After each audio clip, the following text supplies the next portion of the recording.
Assalamualaikum warahmatullahi wabarakatuh. Semangat pagi rekan-rekan mahasiswa STI Surakarta yang saya banggakan. Berjumpa lagi dengan saya Nugroho Agung Cahyono selaku dosen pengampu mata kuliah Perencanaan Pajak UMKM.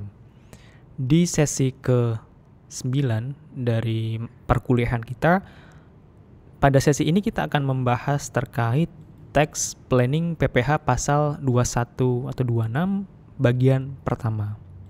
Oke, jadi terkait dengan mata kuliah ini, di sesi ini untuk PPh pasal 21 dan sedikit merefresh untuk PPh pasal 21. Nah, di sini adalah pajak atas penghasilan berupa gaji, upah, honorarium, tunjangan, dan pembayaran lain dengan nama dan dalam bentuk apapun sehubungan dengan pekerjaan atau jabatan, jasa, dan kegiatan yang dilakukan oleh orang pribadi subjek pajak dalam negeri sebagaimana dimaksud dalam pasal 21 Undang-Undang PPh.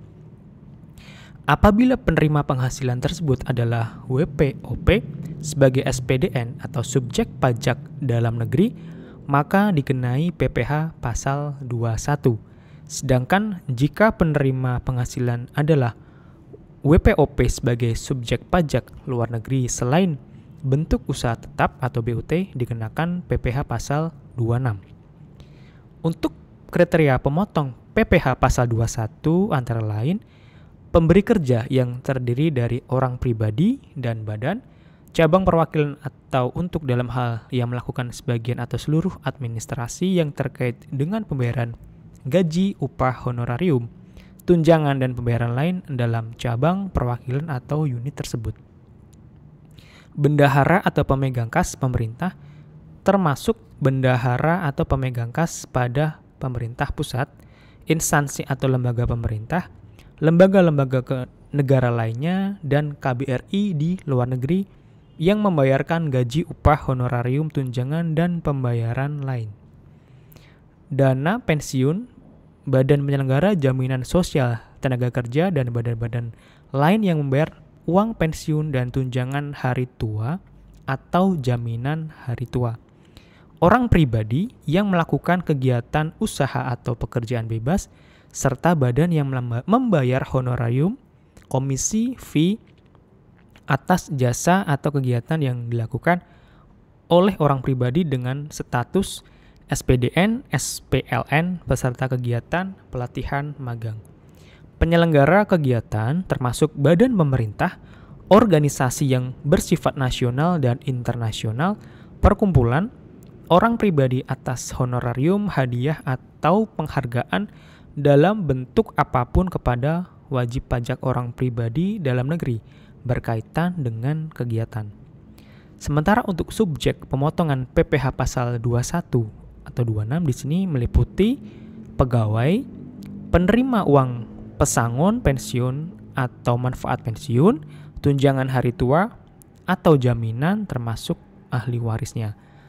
Bukan pegawai yang menerima atau memperoleh penghasilan sehubungan dengan pemberian jasa meliputi tenaga ahli yang melakukan pekerjaan bebas, pemain musik, pembawa acara, penyanyi, pelawak, anggota dewan komisaris atau dewan pengawas yang tidak merangkap sebagai pegawai tetap pada perusahaan yang sama, mantan pegawai, peserta kegiatan yang menerima atau memperoleh penghasilan sehubungan dengan keikutsertaan dalam suatu kegiatan.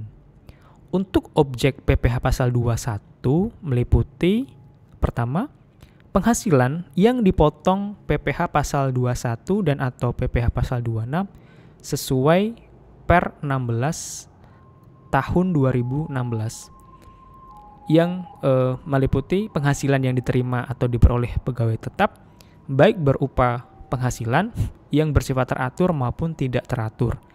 Penghasilan yang diterima atau diperoleh penerima pensiun secara teratur berupa uang pensiun atau penghasilan sejenisnya dan lain-lainnya.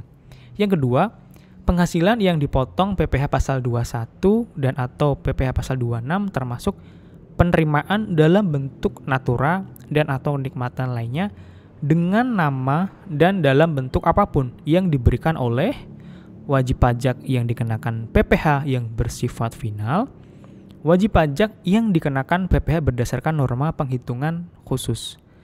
Ketiga, dalam hal penghasilan diterima atau diperoleh dalam mata uang asing, penghitungan PPh pasal 21 dan atau PPh pasal 26 pada nilai tukar atau kurs yang ditetapkan Menteri Keuangan yang berlaku pada saat pembayaran penghasilan tersebut atau saat dibebankan sebagai biaya. Keempat, penghitungan PPh pasal 21 dan atau PPh pasal 26 atas penghasilan berupa penerimaan dalam bentuk natura dan atau kenikmatan lainnya didasarkan pada harga pasar atau barang yang diberikan atau nilai wajar atas pemberian natura dan atau kenikmatan yang diberikan. Untuk non-objek PPh pasal 21 meliputi yang pertama, pembayaran manfaat atau santunan asuransi dari perusahaan asuransi kesehatan, kecelakaan jiwa dwiguna dan asuransi beasiswa. Kedua, penerimaan dalam bentuk natura atau kenikmatan atau benefit in kind, kecuali natura atau kenikmatan yang diberikan oleh bukan wajib pajak atau diberikan oleh wajib pajak yang dikenakan PPh final atau dikenakan PPh berdasarkan norma penghitungan khusus atau dim profit. Ketiga, iuran pensiun yang dibayarkan kepada dana pensiun yang pendiriannya telah disahkan oleh Menteri Keuangan dan iuran jaminan hari tua kepada badan penyelenggara jam sostek yang dibayar oleh pemberi kerja. 4. Zakat yang diterima oleh orang pribadi yang berhak dari badan atau amil zakat yang dibentuk atau disahkan oleh pemerintah atau sumbangan keagamaan yang sifatnya wajib bagi pemeluk agama yang diakui di Indonesia yang diterima oleh orang pribadi yang berhak dari lembaga keagamaan yang dibentuk atau disahkan oleh pemerintah. 5. Beasiswa sebagaimana dimaksud dalam pasal 4 ayat 3 huruf L Undang-Undang PPh. 6. Kenikmatan berupa pajak yang ditanggung oleh pemberi kerja. Kebijakan atau metode pemotongan PPh pasal 21 yang pertama, PPh pasal 21 yang ditanggung oleh karyawan atau potong gaji. Metode ini disebut metode gross atau jumlah PPh pasal 21 yang terutang akan ditanggung oleh karyawan itu sendiri sehingga mengurangi penghasilan. Kedua, PPh pasal 21 ditanggung perusahaan atau sifatnya ditanggung. Metode ini disebut metode net atau jumlah PPh pasal 21 yang terutang akan ditanggung oleh perusahaan yang bersangkutan. Gaji yang diterima oleh karyawan tersebut tidak dikurangi dengan PPh pasal 21. Ketiga, PPh pasal 21 diberikan dalam bentuk tunjangan. Metode ini disebut metode gross up. PPh pasal 21 diberikan dalam bentuk tunjangan.